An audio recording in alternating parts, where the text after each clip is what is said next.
Button.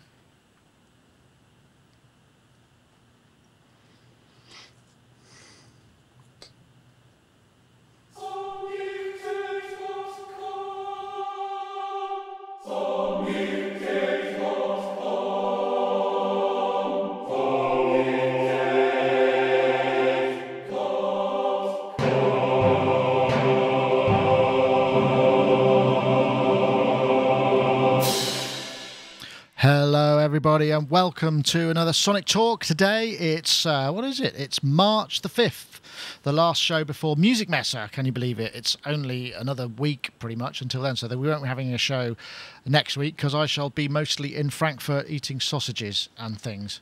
Well, hopefully filming more great stuff. Anyway, Sonic Talk 350 feels like a big number. It is a big number, in fact. I want to say thanks to everybody in the chat room, sonicstate.com/live. We had a bumper week last week, and it seems to be increasing this week.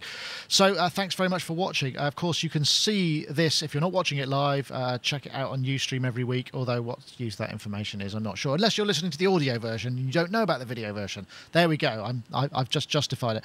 Thank you very much to iZotope for sponsoring the show. As we know, they are one of our sponsors, and we appreciate it very much. More from them later. But let's get on to our guests. I'm going to start over here with Mr. Gaz Williams in his garret, his bass garret. That sounds like that should be Hawaii 5-0 sort of. Have you got any 5-string basses to carry the theme somehow? Oh, I've got a 6-string bass. Ah, that's no good. It's too jazz. But bassists hate, well, apart from bassists who play 5 or 6-string basses, most 4-string bassists, not only do they hate multi-string basses, they hate the bassists too. So there's a lot of strong feeling about that in the bass community. But with my 6-string though, I've got it with high strings on it for MIDI bass tracking purposes. So you use the top 2 strings as to play more MIDI stuff. That's an interesting call. Yeah. So that's my justification. So bassists don't hate me. I don't know. But they hate me anyway. Well, it's a guitar thing, isn't it? It's like you've gone to the other side. Maybe that's I've gone to the other side because I've gone to the synth side, so I don't know. Of course. Well, of course, Gaz Williams is a professional bass player and music technologist. We hopefully will have... I've sent a video in today, and I'm going to play a little bit of that later so you can explain yourself. Awesome. In that, hopefully. GazWilliams.me is where you need to go to find out stuff about him. So go to it. Only... wait till after the show, if you don't mind, because otherwise you'll miss it. We also have Mr. Mark Tinley, marktinley.co.uk. Here he is, in his very, as I've said, his lighting seems to be able to portray him as some kind of Dutch master. Hi. Not quite sure how that worked, but it definitely, the lighting there is, it must be the Glastonbury levels. Is it all the water glinting? Is it the light glinting off the water that's standing around all over the place? I think it's the spiritual ley lines underneath my house are just illuminating me in the most beautiful way. Yeah, man. I can do the tuning that Gaz does on his 6-string bass on my guitar now simply by pressing a button. Oh. Because I finally got my tronical guitar working. Oh, what, like mechanical tronical? Nice. Oh, it's a revelation. It's so brilliant. Nice. I've always struggled with tuning guitars and been annoyed with the fact that it's never... you're always having to sort of make slight compromises, and if you're making a compromise yourself to make it in tune for certain chords, you always sort of think, oh, did I get that, and piddling around with it. But if a computer makes the slight compromises for you, I've just kind of got used to it being the compromise, and sort of it's just press a button and it's in tune. Nice bit of mechanical action. Well, anyway, Mark Tinley, thank you very much for joining us. We'll move on to Dave. Dave was looking very perplexed. Are you chasing light beams around your studio at the moment? It's gone. I've worked out what it is. If I move this way, the sun goes down. There you go. And it's, like the Venetian blinds. Yeah. It's the string. It's the string in between, where the gaps are in each of the blinds. So I have to kind of stay in the middle, and I know that sun's going to chase me round, isn't it, during the course of this? It's all right. It's no longer down the centre of your face. You're looking... It's kind of here and here, yeah. It's framing you in sunlight. Like a beautifully lined up with the synth behind you as like well. An angular halo, if you like. Yeah, for the Devil's Cross. Dave Spears, G4software.com, makers of fine software instruments and, professional noodler. I think that would be fair to say as well. And perhaps not professional, hobbyist noodler. Oh, I don't know. You tell me. Man with lots of synths who plays them. There we go. There's probably an acronym. Synth fetishist. Nice. There's probably a word there somewhere in Wikipedia that we could use. Anyway, Dave, thank you very much for joining us. A pleasure to have you on. And now we go finally to Rich Hilton in Connecticut, where I'm guessing the snow is still laid on the ground. Rich, of course, is a keyboard player with Chic, goes out on the road with the travelling disco supergroup with Nile Rodgers, and also works in the studio on Nile's various projects, manning the controls and making sure it all gets captured properly amongst his many other tasks. How are you, Rich? Good, thank you. Excellent. Your CAD is sounding particularly good today. Have you changed the battery? Yeah. Ah, there we go. Since last time? No, Wow. Before last time. And I also did a little signal path adjusting. Ah, no, it sounds better today. You've definitely, whatever you did, save it, write it down somewhere. That sounds particularly good. Cool. So, how are you, Rich? Been well? Had a busy week? Yeah. Busy week. Another busy week to come. Everybody's good. Excellent. Well, I'm glad to hear that, Rich, and thank you very much for joining us. I'm hoping you're going to be able to shed some light on some of our topics. And I'm going to start with, this is going to be a fun one, really, I think, because I've got a great video to play, which I will start with right now.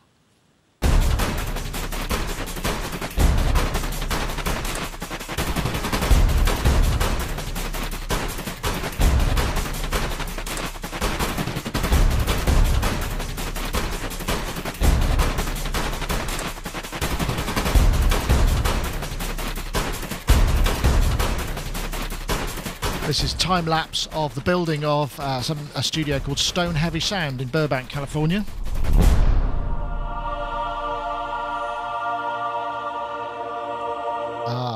Looks like a pair of liquid channels there.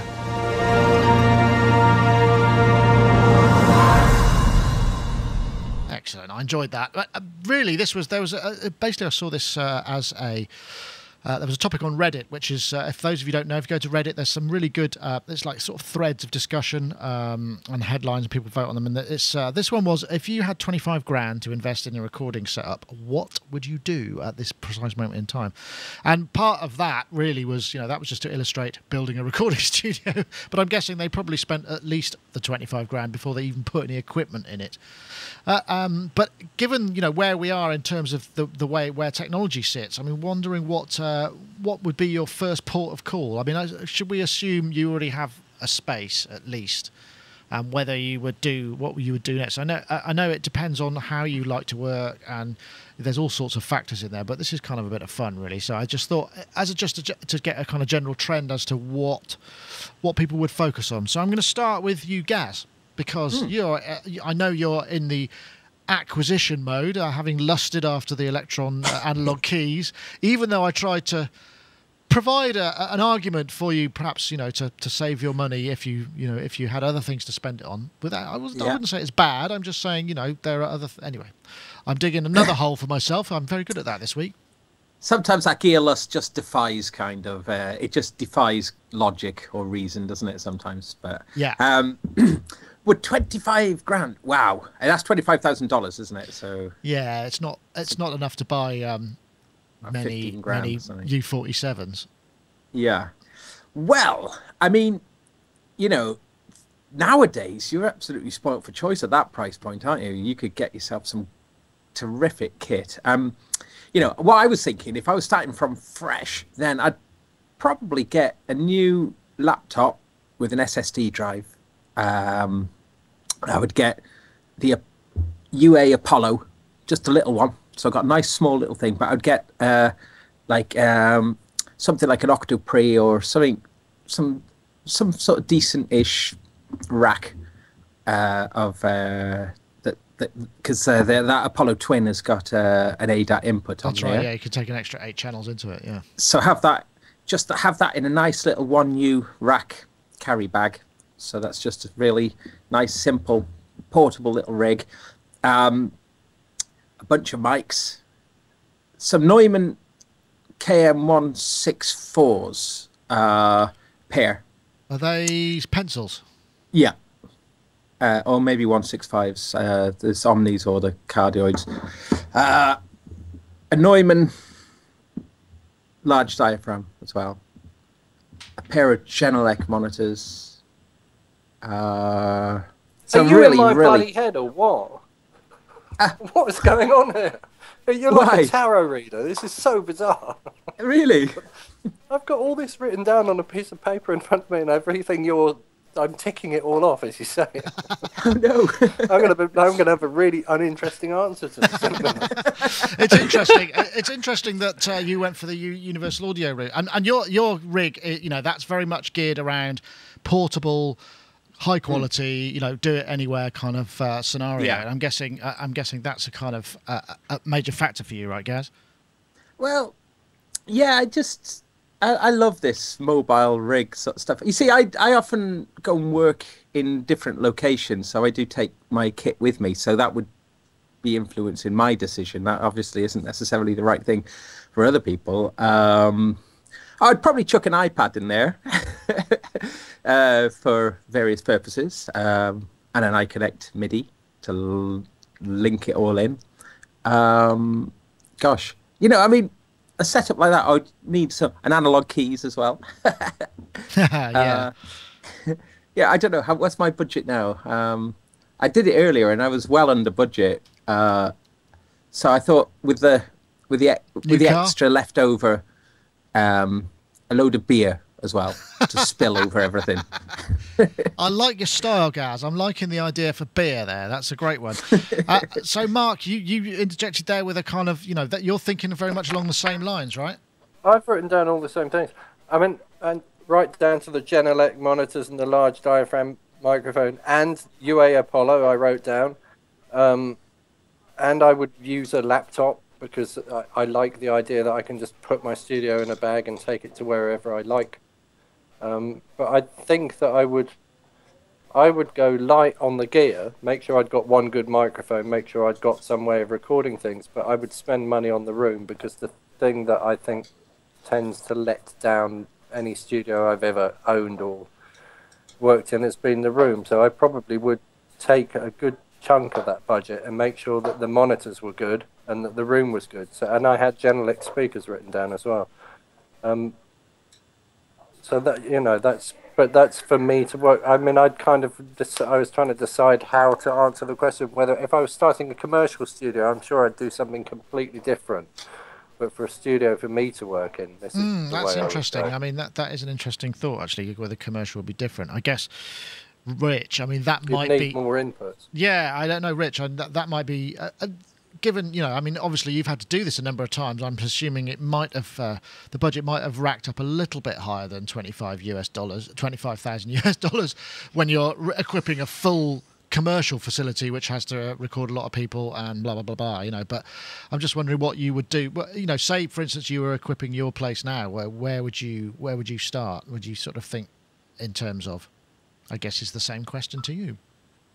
My thinking, just generally, is that for that kind of budget, you don't build a studio that can support basic tracking because you can't afford it. And you don't spend that much time typically basic tracking, or at least I don't. And so that's time you buy rather than time you own. And the studio you own is the studio you do the other 85 to 90% of your work in. And that right away changes the way you spend your money. Right. If you choose to go that way. And that's typically how I go. Now, I did have to put a studio in the islands that we did shows from and stuff.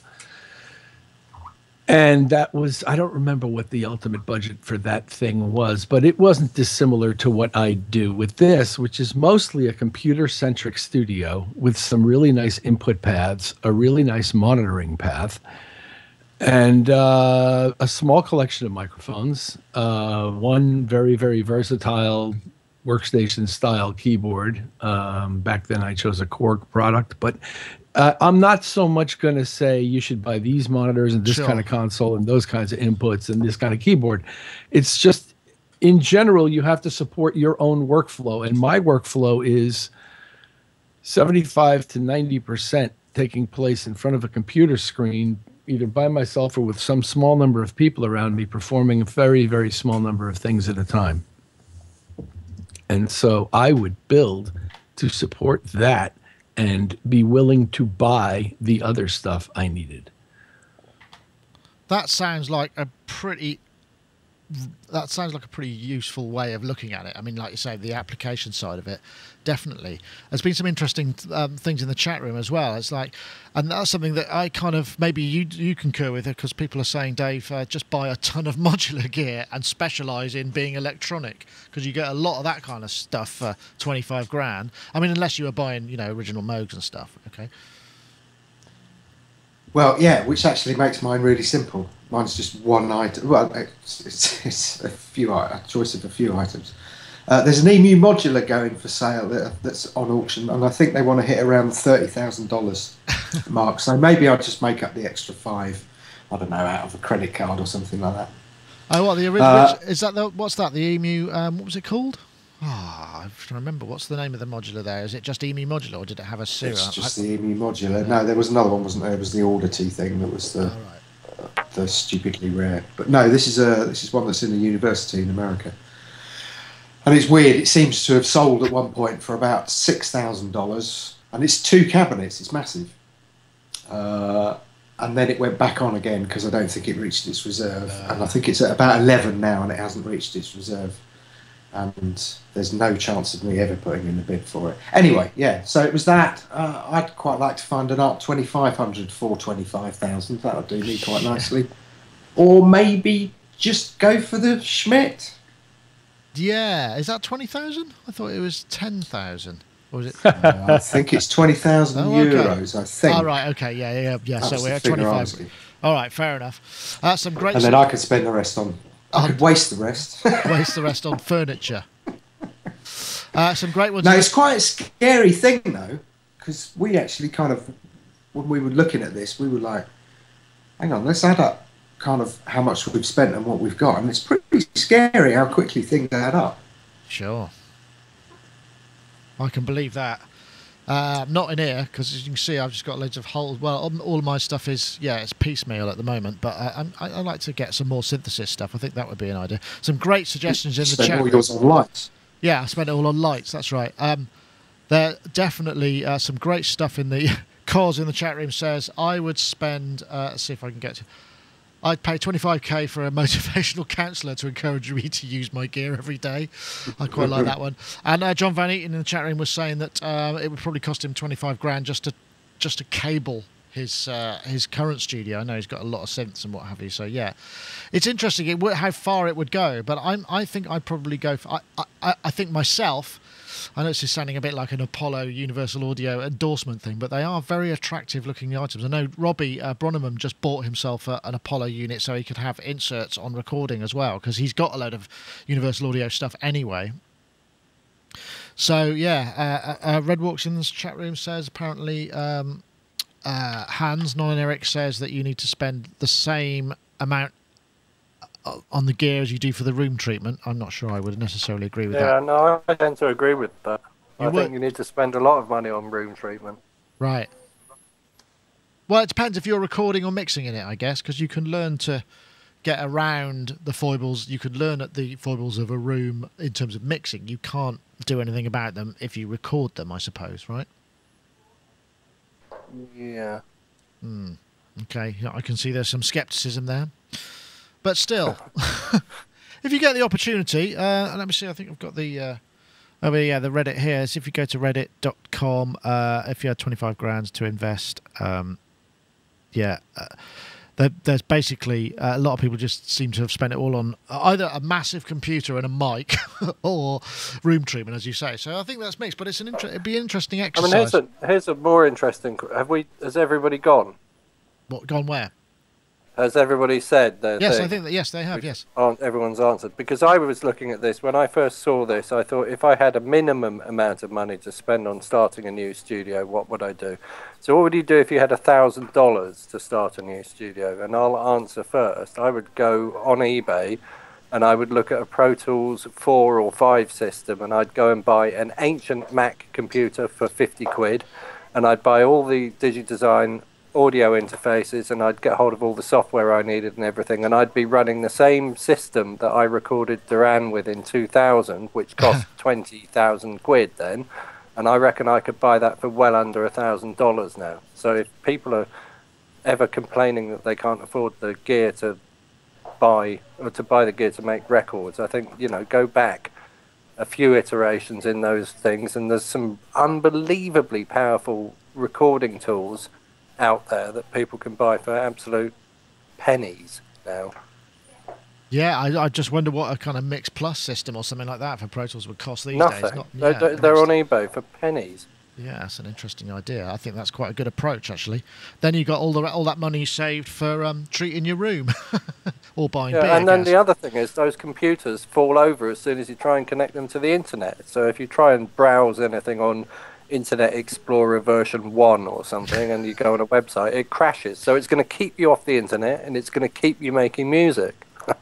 That is a great idea, Mark. I like what you're saying there, even though it would obviously mean it wouldn't be possible for us to enjoy this fabulous modern technology. Well, you'd do that on your iPhone then. Yeah, I suppose you could. Or your iPad, Gaz, because you're using your iPad for that, which I have to say the camera on that is all... Are you on the iPad today? No, not. No, my iPad has mysteriously stopped working on the internet. Can't get it to connect to the internet for... no idea what's going on with it. How curious. Most curious. I've tried everything.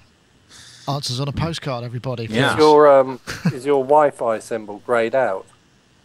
No, it connects, but it just doesn't go. It won't go online. It's really strange. I've got another iPad and that goes online fine. So maybe you need to totally reset it. Reboot. I think I have to, yeah. Well, I don't know what to say. Anyway, that was kind of a fun topic, and I'm glad that we managed to get it in. So I think what we'll do now is we'll say thank you to our sponsors, as we're about, it's nearly entering 4:30, so it feels about an appropriate time. So if you need to make a cup of tea or, you know, get up and walk around, stop the blood from non-circulating, there's a Rich drinking his coffee there, I'll do the ad now. So, I want to say thank you to iZotope for their sponsorship of the show. Obviously, this is a new product that we're looking at today, or not new to the show in terms of sponsorship. Alloy 2 essential mixing tools gives you futuristic tools, fast results, and most importantly, a fantastic sound. You can hear results immediately with zero latency performance. You can get 6 powerful tools in one integrated plug-in: equalizer, dynamics, exciter, de-esser, transient shaper and limiter. Plenty of presets, over 250 with a wealth of advanced controls to further tweak. Multiband transient shaper, which means you can do some really clever stuff with like taking reverb off a boomy kick drum, that sort of thing.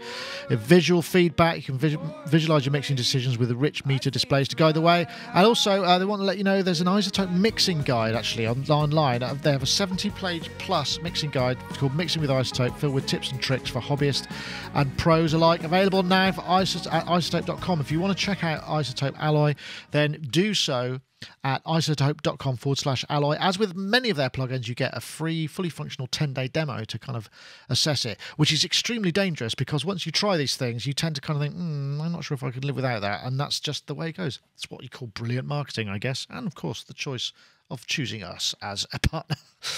Gosh, I sound like I'm really under that. Anyway, so right, okay, best EQ for dance music. This was kind of interesting. I mean, I wasn't really thinking about this necessarily for dance music. There we go. This was OnAttack Magazine, which you haven't seen. It's actually a great property, a web property. It's got a lot of interesting articles here. I didn't read the fully thing. It was more of a stimulant for the idea of, you know, what kind of EQs you maybe reach for, because they all have different purposes. Obviously, you know, you've got dance music ones might be something that specializes in dealing with bottom end, whereas, you know, other recording EQs might be something that's corrective, that helps you to kind of notch out certain frequencies. So there are very different.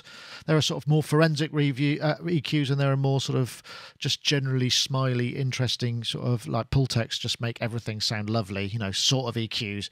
And I just wondered what people were using. It doesn't necessarily have to be hardware.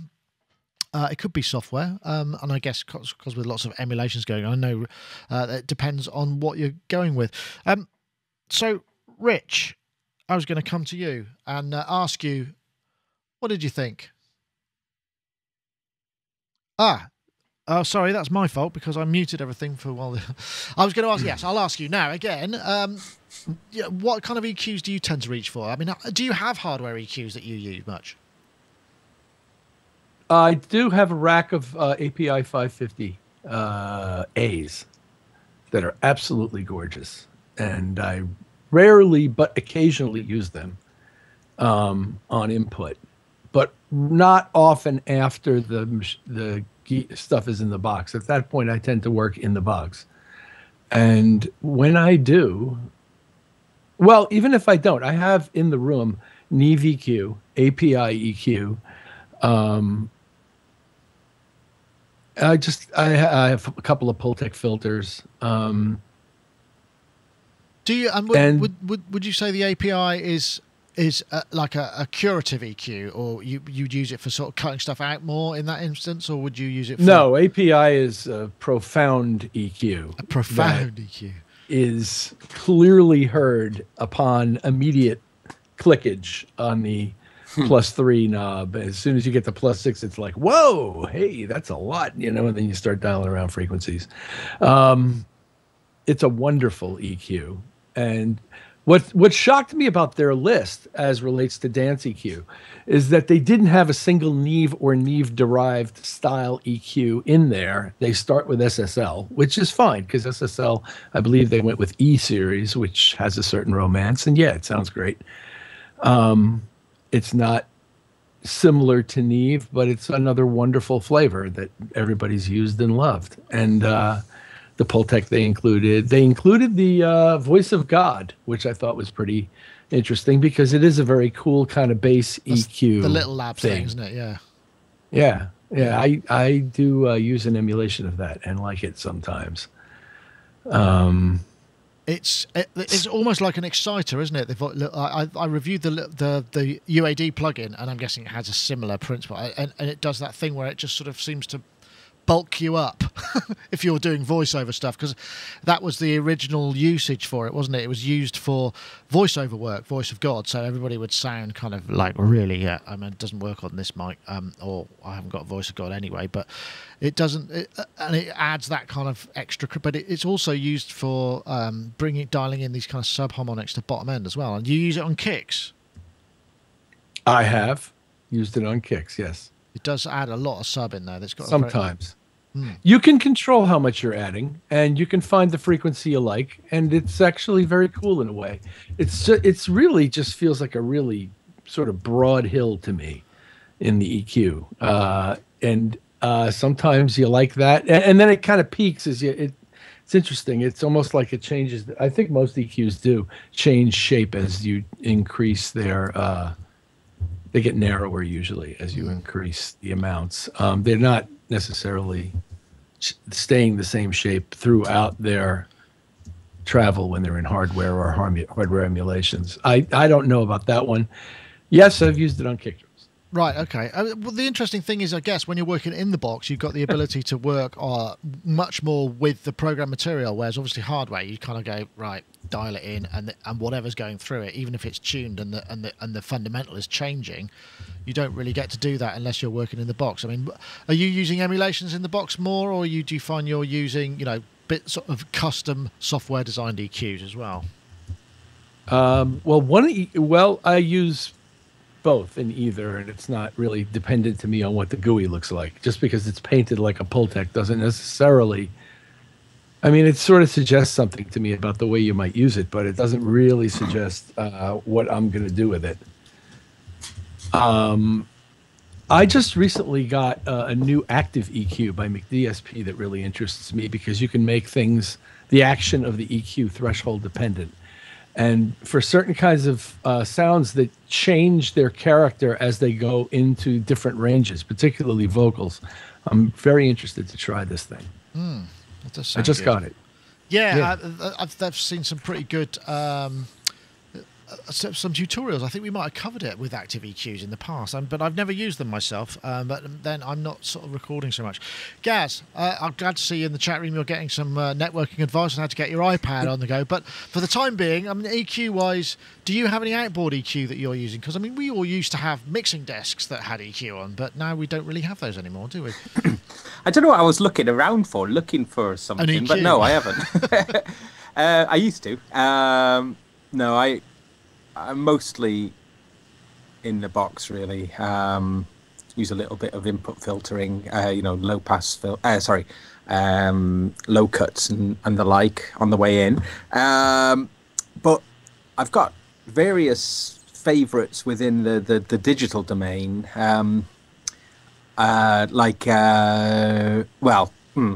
Without sounding like a shill for iZotope, I love iZotope alloy on tracking, and also ozone, which I use exclusively for mastering. Also surfer EQ I think is brilliant. I really like that. I think that's the pitch tracking EQ.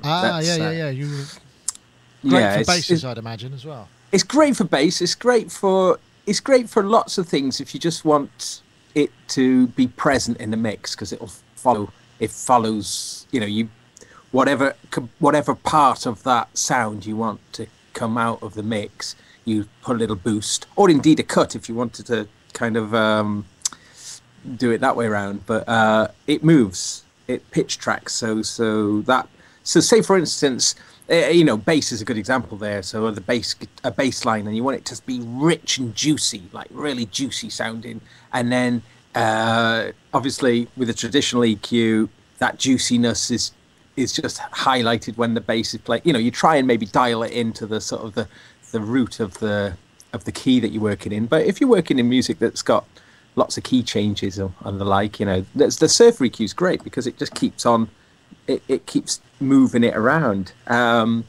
So I find that to be really interesting. What I was going to say, though, I've used a lot of hardware over the years, and one of the things I really like with hardware is the narrowing of the options, to prevent you from entering the realm of infinite adjustability, as I always call it. So like using a manually massive passive, for instance, with these huge, big, chunky, controls, clock, clock, clock, you've only got limited choices. So you set it, listen, maybe just clock, and that restriction of choices, and they're very well chosen frequencies that you adjust, but just those clock kind of motion, it's very good because you kind of retain perspective on what you're doing. When you grab hold of like a graphic thing on the computer and start moving it around, you get lost, can't you, very quickly, I suppose. You lose, and maintaining perspective of what you're actually trying to do is crucial. Yeah, I think that's a very valid point. Dave, where do you tend to kind of go for? Because I mean, you do quite a lot of demos for synths and what have you. You are tracking quite a lot of music day to day, as well as and presumably certainly for creating the sounds for some of the stuff that you do. There might need to be a bit of EQ going on there as well. I mean, where do you tend to go for it? Everything I do is in the box. I don't think I've got one single. In fact, the only piece of EQ hardware piece of EQ I've got is a fixed filter bank on the Modular, which I'm kind of not wild about at the minute. I don't know, maybe I'll get used to it. Everything I do is in the box. Right. Cambridge EQ, I'm actually loads of UAD stuff. Right. And as Gaz says, a lot of iZotope stuff. Ozone 5, the equalizer on that, I absolutely adore. It's just got a really nice sound, loads of controls. The mid and side stuff's brilliant. And everything else is UA, the Pultec Pro, the Cambridge EQ I've always considered like a surgical EQ. So is that the one that's like the Sony Oxford stuff? Cambridge EQ? Yeah, if I'm working on samples and stuff like that and I just have to kind of shave little pieces off, that's what I tend to go to. If I want to warm stuff up, Pultec Pro, there's the Helios 69 I've got here, the Neve 1081. And there's also a Neve channel strip thing they've got, the 88RS, which I tend to use quite a lot. So yeah, everything pretty much in the box. And the great thing about it is the thing I love about synthesis is if you need to make any changes to a synth, you can do it tonally within the instrument itself. Yeah, in a lot of cases. So actually, yeah, it's generally, you know, when I'm creating sample libraries or doing sound design for somebody else that I'll then have to get, you know, particularly surgical. Right, no, that's an interesting point. What about you, Mark? I mean, I'm guessing, you know, you're very much in the box too. I don't know that you've got any actual hardware EQ at all. I mean, I don't think I have. I've got one hardware EQ, which I've had. Oh no, well, actually, I haven't had it since I was 16. It's the same thing I had when I was 16. It's a friend of mine at school, a lad called Scott Brynan, used to make these treble boosters, which has a BC 109 transistor in it. And it was built on one of those Roger Penfold electronic musical projects. So that's the only thing I've got, and I don't really use it. It's a period piece. I mean, the box. It's all in the box. I mean, for me, what I need to do with EQ, I've already heard what I want to do with the sound. If I want to do something with the sound, I can already hear that I either want to enhance things that are inherent in the sound, or there's something in the sound that I want to get rid of. So I like very good digital precision kind of EQs. So, and most of the digital audio workstations have got something that covers that ground. So if I'm playing around in Ableton now, there's pretty good EQs in Ableton. If I can't find what I'm looking for, I can always load a VST, or I could go into Max. I have to agree that the Ozone thing is good. I like the IK Multimedia stuff because it gives things a kind of a vintage warmth, and they've got their Pultec thing, which is quite good.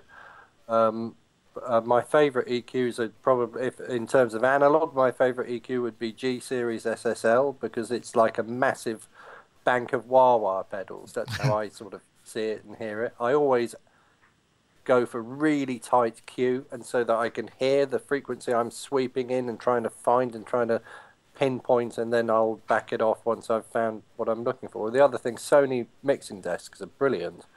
And the digital EQ in there is like razor sharp, and it's like you can almost boost it so it becomes like a tone oscillator, and then go in and sweep, and it hits against things and causes weird things to happen. And you know, like where it's like turning the frequency and resonant, or turning the resonance way up on a synth so it self-resonates. A Sony desk will pretty much self-resonate it at a very precise frequency. So if you've got, say, like feedback, you can eliminate feedback by finding it and taking it out without really damaging the Sony Oxford is a legendary. So that's because it's a full digital. You could do something really cruel to somebody. You could just set up a program where basically all the channels have got tiny little high spikes of harmonics, so that when you turn the monitors up, it just resonates whatever the system noise is and just brings out all these frequencies. And nobody would know what the hell was going on. That would be an awful thing to do, though. I don't recommend it. Oh, the Phonics desk is quite good as well, but that's about as easy to use as the analog keys. Oh, is it? I don't know any of the euphonic stuff. Well, the euphonic stuff just has like very few buttons that do lots and lots and lots of different things. And I mean, I do remember walking in Studio 2 at Sphere Studios had a euphonics desk, or was it Studio 3? Room 3 at Sphere. And I went in there and tried to play something tried to play back a mix. I couldn't even get the bloody master volume turned up. I was standing there for ages staring at the damn thing, trying to work out how to do it, and had to go and get somebody to help me just to even get the master. Just route to playback, yeah. Well, that's embarrassing when that happens. Complicated, all these menus and stuff. So there was another EQ I was using, Nick. I was using for years, actually, the Focusrite Liquid Mix. And various emulations on that, which sounded great, and I liked it because of that similar thing to what I was mentioning. You know, if it was the model of a massive passive, for instance, then it would give you those restricted choices that I was mentioning. But the thing is, I won't use it anymore, even though it's still working, because I'm fearful as a discontinued product that it's going to become incompatible, and and if I go back to load up a project, which I often have to do, then it won't work because it won't be compatible. So sadly, I've stopped using it for that reason, really. But I really like it. No, I think that's good. I mean, I think that's an interesting point about the obsolescence stuff. I mean, I guess that those are emulations of hardware, though, to a degree. But they're dynamic convolution. Okay. Yeah, which is sort of like would anyone care to have a crack at explaining what dynamic EQ is? Because it seems I like the want to chat know room's more about that. quite interested in. Rich, are you up for that, or do you want to know too? Well, I can explain my Yeah, that would be brilliant. Thank you. limited understanding of it as I read it. The best place to go for this description is Colin McDowell's website, mcdsp.com, because he's got this new active EQ product, and there is a page where he explains it. And I read that page some time ago and said, I want one of those. As I understand it, you can create an EQ that kicks in gradually within a certain range according to the way a signal crosses a certain threshold in a certain band.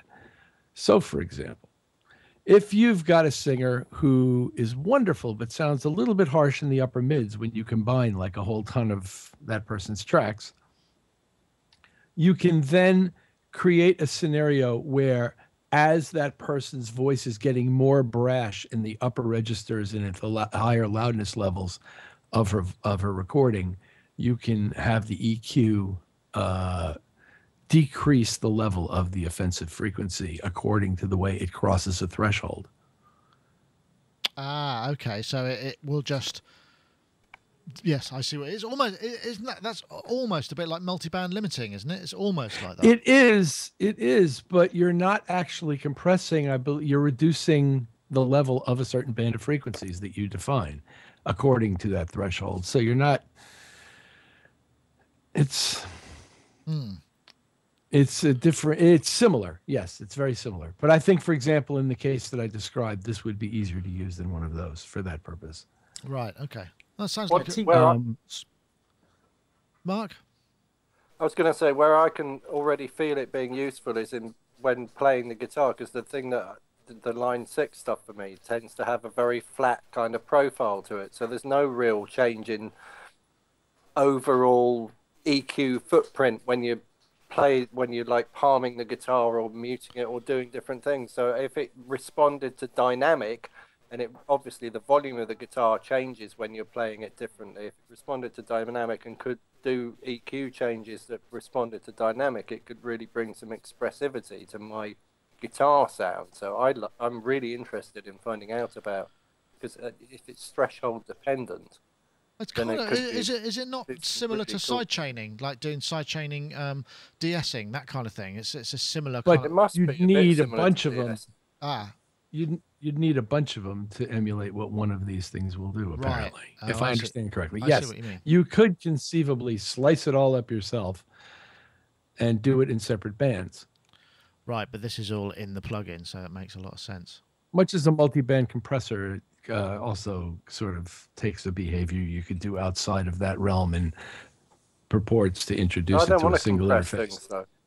I want to make things more expressive, not less expressive. Well, you can do that too. In other words, as an EQ, it will also, as I understand it, boost things more. Yeah, you can do that as well. The threshold if you want. Need to go find out about it. It's an interesting idea, and there were some really good mastering tutorials. I think they were on.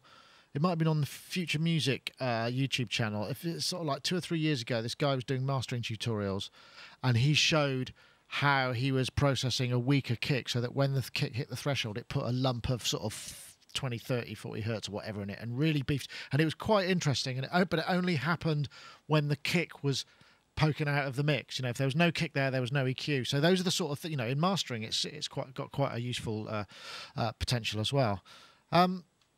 Just want to give some props to the chat room. A chat room is saying a lot of love for the Ableton EQ, actually, as well. And that's another interesting point, obviously, because some of the EQs that we're getting in DAWs, like, Logic and Ableton and Cubase and all of these, the standard EQs, they're being used a bunch and will have a flavour that people use. I'm imagining the Ableton EQs are being used, particularly in dance music production, certainly software. And those EQs are very easy to use and they're very visual, I find as well. Although I still go back to that whole thing about everything being vanilla. But, that's just my my underactive imagination. I need a bit of visual stimulation as well. Okay then. Well, thanks for your input there. I think the other thing that I was interested in was this mastering maximizer, which I was going to throw something out, because this sort of raises interesting questions about the notion of, well, what does mixing need to do?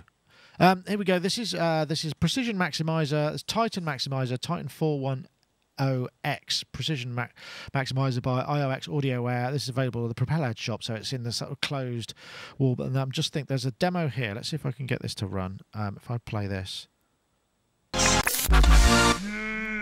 So these are sort of very much kind of housey type examples. Right, where am I looking here?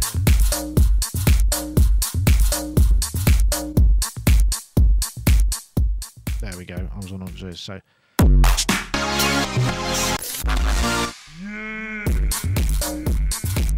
And obviously this is a very extreme example. That sort of hardcore, overly sort of pumping stuff, which we are actually hearing a lot. And this isn't really a mastering tool, but it's a precision maximizer with a low contour. So it's similar in many ways. It seems like it might be quite similar to the way that some of the early SPL stuff. Remember the SPL used to do 2 channels of bass enhancement. They were the holy grail. There's what you get when you are doing dance music mixes and what have you. But it just we're heading into this territory of everything being as loud and as fat as possible. So you could sort of feed a fairly average mix in it as long as the balance is roughly right, and just end up with this sort of really hyped sound. I'm not sure how good that is. Shouldn't we all be able to mix stuff a little bit? Or am I just living in some sort of utopian dream world, Gaz? You do a lot of mastering. But would you, because sometimes, it's very tempting to have that one button, yeah, that sounds great, sort of solution to things. But does it get you anywhere, really, apart from the same as everybody else? Well, I mean, this does kind of connect to the news that Andy was talking about yesterday, with the mastering war being declared over, which I'm sure, I don't know if that's something that we were going to talk about. I haven't got it in this time, no. But but I mean, mastering, for me, mastering is always just small incremental benefits, really, and trying to, and like for instance, say in Ozone, the maximizer on there, and especially the IRC3 mode, is so amazing in terms of the magic button effect, just for making everything that much louder without seemingly a lot of loss. What's the question again? Sorry. I guess really it's, is this sort of thing, I mean, while this undoubtedly makes a more impressive sound to the, in these examples, are we ending up in a kind of scenario where we just don't know how to mix stuff because we just put it all through one of those, or equivalent or similar, is it, are we in danger? And then again, we get this sort of generic, everything's as loud and everything's as hyped because everybody can just get one of these or something similar, whatever. Yeah, I mean, music has sounded pretty rancid, really, for the last 10 years or so as a result of this. Not this plugin, I might add, but general tendency. Yeah, it's a general tendency, and it's, tiresome to listen to, and go back and listen to like a classic album, and it sounds lovely, and you think, what is the point of this progression, really, when it's made everything sound so dreadful? So what I've tried to do when I've been mastering is I've been trying to sort of inform the people I'm working with a little bit about the dangers of this, showing them examples, and doing the classic thing of like taking something that's heavily mastered, reducing the volume down, and then playing it against something that's kind of unmastered or gently mastered, and and the difference is light and shade. It just sounds, you can expose the horribleness. I do realize though that a lot of people, the average person's ears are just completely adjusted to this sound, though, this modern sound, this horrible everything flat, snares that go mah as opposed to crack,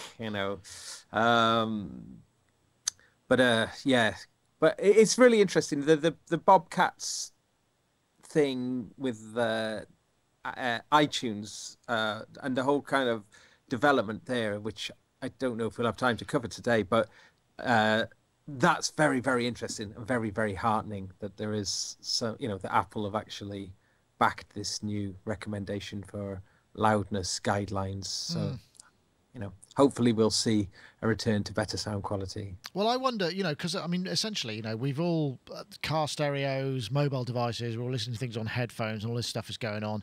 Isn't that why everything's had to become more mastered? Because we're listening over this background audio rather than sitting down and listening to something in its own thing. I don't know, Rich. You probably have an opinion on that. But do you think this is probably one of the reasons why this is happening? Because we're effectively listening in environments where music is not the sole focus or not the only sound. So it has to almost jump out, and in film and in TV, it's like it's got to jump out above the dialogue and above.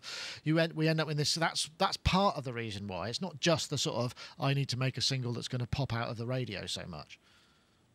I think that's a stunning analysis, Nick. Oh, I really do.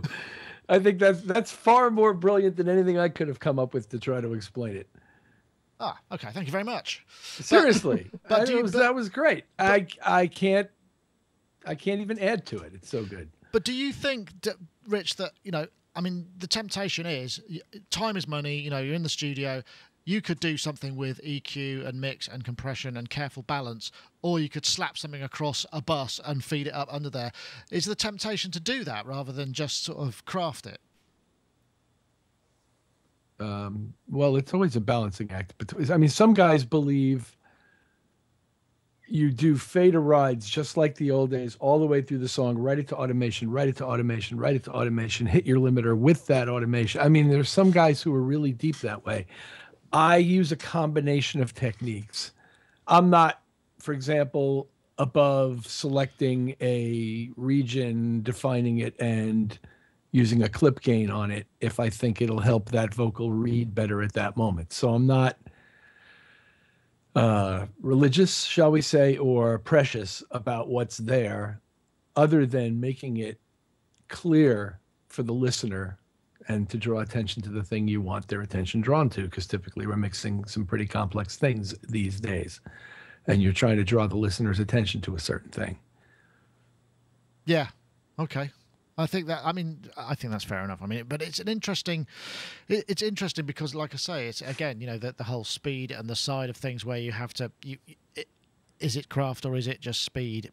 And I think that well, it's becoming easier and easier for people who don't really know what else to do to just slap these things across a whole bunch of tracks and get a fairly decent or some kind of result that sounds acceptable to them, which sounds typically overcompressed to me. And move on. And I hear this all over people's records. Not to you, you said? That's what I do. Do you? Well, I must admit, I do get, sometimes I dig the excitement that sometimes I do too. But I like the sucking sound of compressors when things are, like really pumping.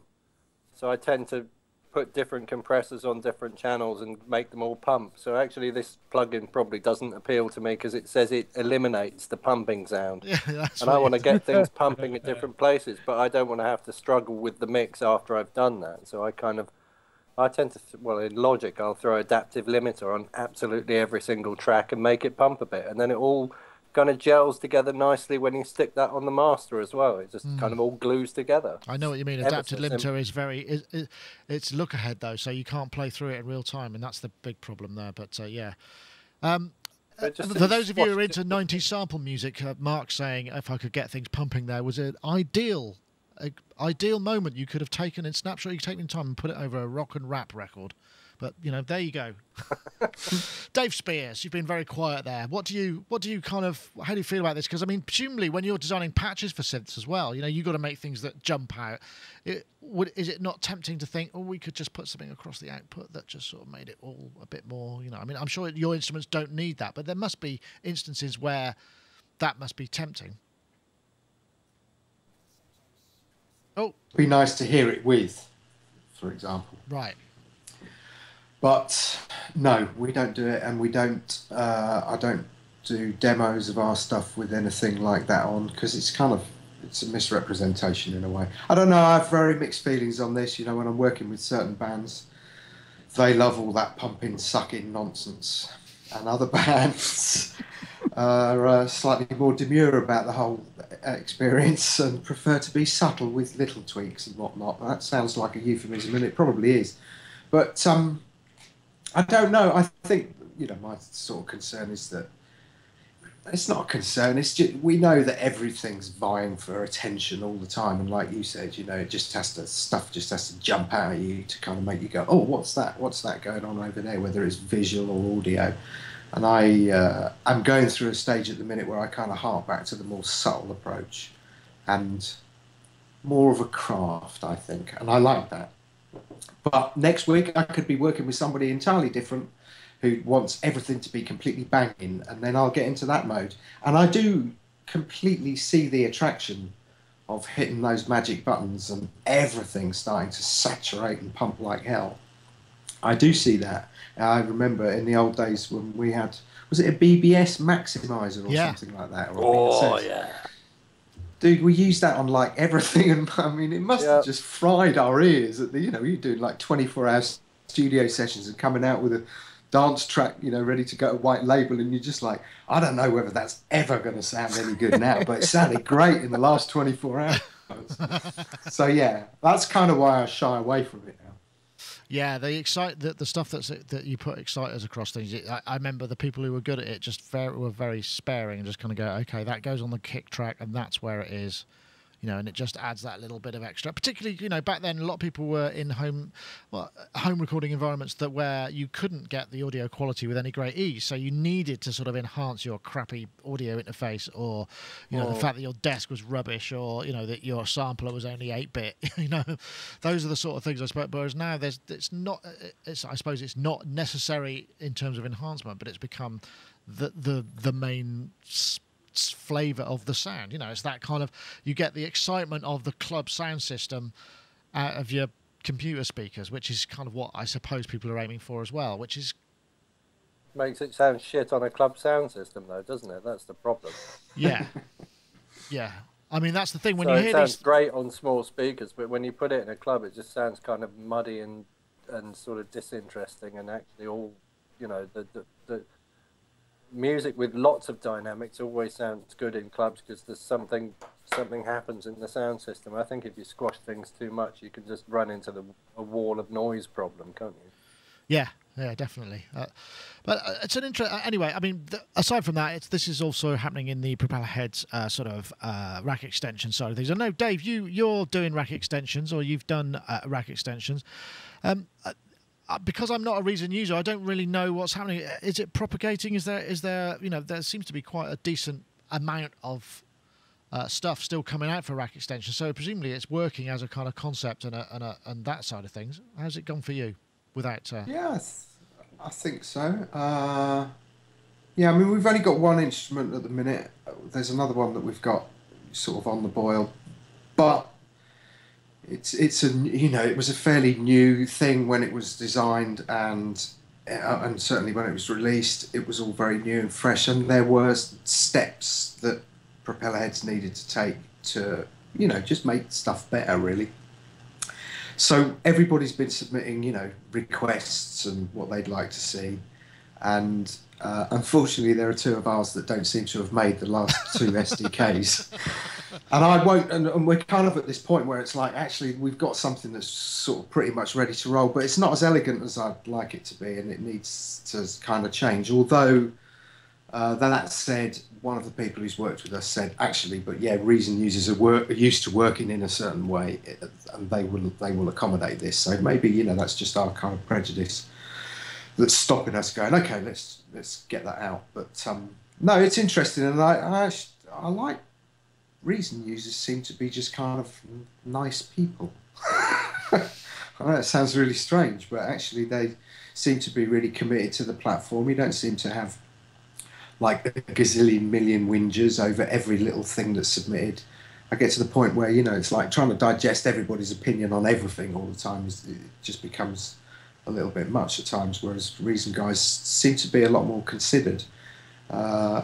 I don't know. Sometimes I've thought, well, maybe that's just because they're lucky that other people are now developing for this kind of isolated platform. But I don't think that's the case at all. For us, yeah. I mean, it's it's a part of what we do. I can't really say any more than that. To be honest, Chris deals with most of that. There are headaches involved with developing. Well, I guess any platform really, which is a specific, yeah. Yeah, I mean, I'm not sure how much I can say in terms of the No, NDA, sure. but the 3D graphic stuff is vast and expensive and a bit of a headache. Okay, well, thanks for that bit of a developer insight. Titan Maximizer, here it is. This is what we were talking about. You can get it for €39, and you can try it. I think in the prop shop you get, I'm not sure how long it lasts, but you get a trial period. That's what it looks like. There's also, it's not anything going on with control. It's just got analog input, audio input and audio output, and then these various controls on the front. But it does remind me of a sort of BBE stroke SPL kind of look. So I'm guessing if you maybe if you use it, as long as you promise not to use it across everything and make everything too loud, then that's okay. All right. Not that you should listen to me at all. Anyway. Let's see whether we've got time for anything else. I mean, I think pretty much... yes, Gaz. This is your video. Hooray! So, well, I think that's the idea. I'm going to play... Basically, Gaz, you posted a video. I remember you talking about recording in a specific space. And what I thought about this is I'd play a tiny bit, and then you could just tell us a bit about the tech, and then we could play out with it, because that would probably take us to the end of the show. Is that all right with everybody? Does that seem like a reasonable way to do it? I know it got tossed in at the last minute. So just introduce it for us before I press the play button, and I better make sure I press the right play button, otherwise I'm going to look a right prat. It was to do with trying to write a piece of music for a specific space. So I was, I could go into this like church hall, which is quite a large hall, about 2.5 second decay in there. And I just thought it'd be quite interesting to actually write a piece of music in the room and then sort of film a performance of it. And it's a sort of semi-written, it's a little improvised around it a little bit, but I was very influenced by Jean Gillot, this French organist who I've talked about on the show before, who performs at Saint Eustache Cathedral in Paris. But I was using my MIDI bass setup, and I was like using different sounds, trying to use like lots of legato and trying to use sounds that I programmed the sounds, the patch in to the room sound as well. So there's no reverb on the patch that I'm using. All the reverb comes from the room itself, because when I saw Jean Gillot playing in the cathedral, he was using the acoustics in such an amazing way. So I mean, it's anywhere near his level, but that was the reasoning behind it. Okay, and you're just playing your bass guitar through a MIDI rig and a couple of speakers, right? Yeah, so it's just bass guitar with the MIDI pickup on, GR55, and into my pair of TC amps. Yeah. Excellent. Okay, I'm just trying to think whether or not it might make sense actually to discuss any more of it before playing out, because otherwise it's going to be, I'm going to break the effect, and it might be a bit. So maybe what we should do is say goodbye to everybody, and then we'll play out with it, and then YouTube can bust me for copyright infringement because I'm playing your video from your channel. How about that? That sounds like a plan. So, before we play Gaz's video, which is called The White Flame, is that correct? Yeah. We'll say goodbye to everybody else who's been involved this week. I want to say thank you very much. We'll go to Dave Spears. Thank you ever so much for joining us. Your little rays of sunlight have vanished now, so you're alone. Yeah, it's not sunny. Alone in the shadows. Dave Spears, thanks ever so much for joining us. Thank you. Thanks, Nick. And we'll go over to Rich Hilton, who's over there in Connecticut. I'm guessing you're going to be snow ploughing your way to the studio for a bit of more recording action. I have to hitch up the dogs to the sled. Now there's an interesting idea. Get to work with the mush Huskies. my way down to Westport. Nice. Well, that sounds like a great adventure. I hope you wrap up warm, Rich, and have a good day in the studio. Absolutely. Thank you for joining us. And of course, there's Mr. Mark Tinley over there, marktinley.co.uk. Thanks for joining us too. You're very welcome. I need to ask loads of questions about this thing that you're about to play of Gaz's, about room modes and measurements and frequencies and things, but I guess I'll have to do that another time. You've totally aroused my curiosity. The idea of making anything to suit a space is something I'm really interested in at the moment.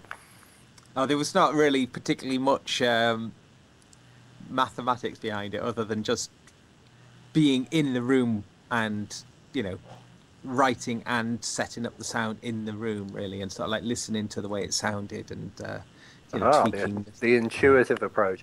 I went and borrowed a laser pointer from the local estate agent so I could measure a room here, and I've worked out all the standing waves in the room and where to stand and what frequencies to play in what places and all that sort of stuff. So I've gone for the logical approach to a similar thing. Maybe we should try doing something together, and I'll throw logic at it. You can throw intuition, and we could see what happened. Interesting Sounds idea. great.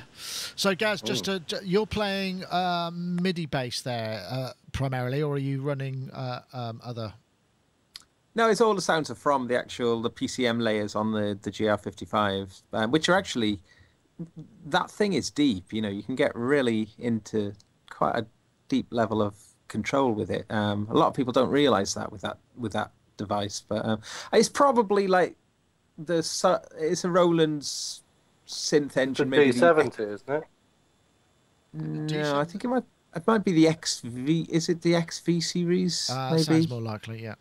Yeah. So, but you can combine it with a modeling layer as well, and also your natural pickups, which I haven't got on in this particular example. So it's mostly just using PCM samples, really. But because the way it sounds with the bass, it sort of takes on certain characteristics, really. And the amplifier as well gives it a little bit of an edge as well. Great. Well, thank you very much, Gaz. Also want to say thank you again to our sponsors, iZotope. Do check out Alloy 2, iZotope.com/alloy to get your free download and find that you can't live without it. After all this talk of EQ and mastering and what have you, probably something that is very appropriate for this show. Funny how that works out. Right, and I'm going to play out with a bit of Gaz and his White Flame. Thanks for watching.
Thanks, folks. Let me get back to here. I'll just hit that there.